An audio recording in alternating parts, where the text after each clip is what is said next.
Good evening. I am Cynthia Green. I'm a student at Jacksonville State University. I'm enrolled in the Certificate of Leadership, Instructional Leadership, and I am here to present one of the JSU Capstone Presentations. Of course, mine is entitled Improving the Dropout Rate of the Juvenile Student. I am currently employed at the STAR program in Cherokee County. I'm a retired teacher of 27 years in public education, and I've been with the STAR program for the past 3 years. So I would like to present to you why I think improving the dropout rate of juvenile students is important and how my research went on this program. First of all, I chose the STAR program because this is where I work. At the time the STAR program began, I was not very happy. I was not here, but as I began to research this, they had 2 employees. They had an administrator who served as the counselor, and they had a teacher. And I thought we needed more. Of course, when I got hired on in 2018, there was an administrator and me. I became the teacher, and then we hired a counselor and we hired an assistant.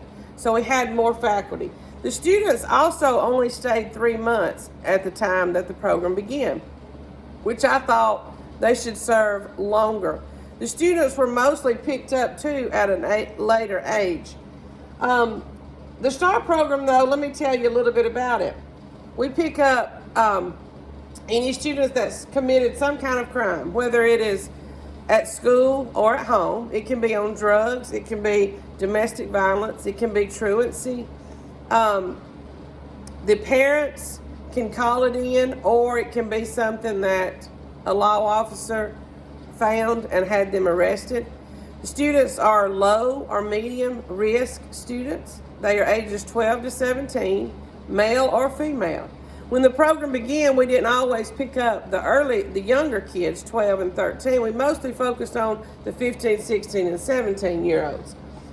What I wanted to do was try to prevent these dropouts. I wanted these students to return to school with a change and wanted to come out receiving their GED. I wanted them to graduate, or I wanted them to learn some type of trade that they had learned from the local Cherokee Trade Center. So this is a day treatment program, and what that means is the students are here during the day and they return home at night. Now, if they were sent off to Coosa Valley or some other program, sometimes it is all day. You stay there 24 hours, 7 days a week. But our program is just a day program. What I did was I only studied the last 7 years of the program. Now, that was from 2013 to 2020. The reason I chose that time was because the first 3 years, the records were not as accurate. Some information was taken, it was hard to find. So I focused where all of it began in the computer in 2013 in a program called the GEMS program. And I went up to 2020 when I started my research project in my instructional leadership class 510. During that time, we've had 88 students. Now, the max of students that we can house is 15. We have a 1 to 15 ratio, and 15 is in-house or on our aftercare program at any time. So when the program began, I had 12 students. 8 were in class, 4 were on aftercare. Aftercare means that after they get out of the program, of course, they are on a treatment with a counselor. The first month we see them once a week, the second month is twice a month, and then the third month is just one time. If you can see, here's some of my statistics. The majority of the students, this is what got me really interested, because most of the students were 17, 57% were 17. I feel like if we can get those students at an earlier age, we can help to change them. If we get them at 12 and 13, it's easier to make a difference in somebody's life than if they're 17. We also have 72% male. We have 13% drugs, 8 domestic violence, and 5 truancy. And then this Right here, this last statement, 52% have withdrawn from the school and only 14% graduated. Now, when I say withdrawn, I just meant were not in our system. I could not find those students. They had changed schools, they had dropped out. Something had happened to some of these 88 children. 52% I couldn't find. That bothered me. That was my main concern. Why are they leaving our school or our school system? And what can we do to improve that success rate? I want that graduation rate or that success rate a lot higher than 14%. I began to read some articles, and I read 3 different articles that I've posted here. All of the articles, every article talked about 3 things that played a big part in dropout: individual problems, family life, and neighborhood. The individual problems can be anything from depression, anxiety, bipolar, anything that a student might have. The next one is family life. Sometimes we think of family life as being a single parent. That's not always the case. It can be a single parent, or it can be both parents, but they don't have rules because they enjoy their life and don't set those rules for the children. That's a big problem. And then, of course, neighborhoods and friends. We all know that peers play a big part in how our students act on a daily basis. This article that I read that included those main things, it was by Kirk and Sampson, and he dealt hard on that. Said all those things lead to, of course, their dropout. The other article was by Castle. Now, Castle had a little different approach. Castle said that all students are not just guided by their parents, that they need teachers, administrators. They need a whole community of people to help develop and train them up. That was Castle's article. But the article by Roberts said that this is what got me.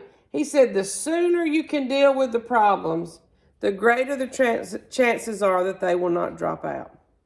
So I said, if we can get our students before 17, if we can start getting them at 12, 13, then hopefully we can make a change in those students' lives. And that's what I want to do.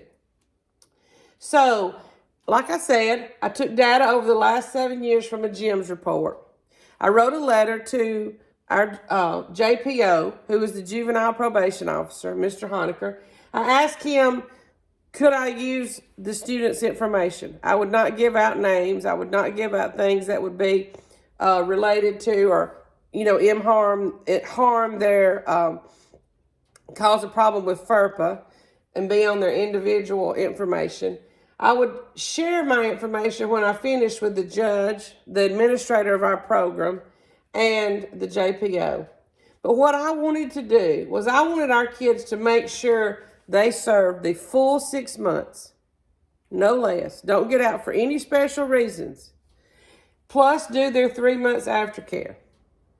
Now, I wanted to get them on their first offense. If they got in trouble at age 12, go ahead and get them. Don't wait till their second offense, but let's get them on the first time. We want to keep them from going to Coosa Valley. We don't want them to go to Coosa or another full-time treatment program. We also want to provide services for their needs. We want to give them a test when they come in. Are you heavy on drugs? Are you really involved in the gang? Are you suicidal? What is wrong with you? So that we can help. We want to get their parents involved so that we know, what's going on at home. Is it a home-related problem? Why can't you get to school on time? Why are you fighting with your mother? Why do you kick your mother? So we want the parents involved. Now, since I've been in on this plan, we have been really heavily involved with parents. We've helped parents find homes. I've even provided one with a camper to live in till they could get a little bit established. I found one a car. We've helped them, buy a car. We help them buy clothes. We took them all Christmas shopping. We really focus on the whole family, not just the student. So hopefully by keeping the parents involved and dealing with all of their needs, that we can keep the student in what we call successful and wanting to graduate and finish school. So this was my plan. Now, I took my 8 students that we were dealing with and charted them after that 510 class. And this is what's happened. One aged out, but he graduated. He has a job. I had 2 that changed systems, went to different districts. They're doing great. No problems. They stayed 8 months and 9 months. I did have one that came back, but he came back because he got in a fight the first day we released him because somebody was making fun of his nephew that had passed away. He told him up front he didn't like the boy. He wanted to fight him. I called the school, but anyway, the boy got in a fight, but he's back. He's going to be released Monday. He'd go to alternative school, and he's playing track. Everybody that has served their 6 months, 12 months, 11 months, 8 months, they're doing great. Have jobs. Yes, some have changed districts. Some's on the soccer team. Great outcome of our students. I'm very proud of the ones that we just had. This was our program, of course. Like I said, this was what we wanted to do. We wanted to remain in the program 6 months. Help participate in any program crime that they committed. Monitor them in aftercare, the 3 months in aftercare. Provide assistance for parents, anything we can do to help the parents. And the staff stay involved. Call them. I call some that's left. I see one parent at a restaurant. How's your son doing? Great. I check in on them all the time. I've called 2 this weekend just to see how they're doing. So we want to stay involved. This gives us a greater success rate. Of course, here's my references. Here's my letter to Mr. Honecker stating that I would not use any of the students' information to harm, be a part of FERPA. And then my standards. My main standard was to build and maintain a safe, caring, and healthy school environment for my student. That's the main one. I learned so many other things from those standards, but my main one was, of course, the safe environment. The second part, I chose a project from Dr. Warfield's class on ethics code. Ethics was not ever taught to me when I taught for 27 years, but I have realized that, of course, over my time, I was always following these codes, but I stated a few that really harped on me. Professional conduct, trustworthy, teacher-student relationship, role model. We have to do these things daily, on a daily basis. 24/7, we have to be that teacher with those high standards. And because of the way I had done that, my student that I wanted to talk to you just a minute about, in 7th grade, he was involved in a hunting accident. His mother had cancer, and he killed his cousin. He then met with the JPO for a long time. But in 10th grade, he called me back. He needed help, so he moved in. I didn't have to worry about the community because of my ethical standards that I had done for all those years. I was professional when I took him in. He graduated with a scholarship, baseball scholarship to Snead State. He's married now with 4 kids. He's vice president of the union at International Paper. And I asked him, I said, what can you say? And he said, my life could have turned out differently, but it has turned out great. I can't say with certainty that my life would have been bad if she had not came into my life, but I do know that I would have lacked a lot of guidance and support that she has given me over the years. And of course, my main standard that I learned with this was to act ethical, professional, and personal in every aspect of education. I want to thank you for watching my presentation, and have a good day.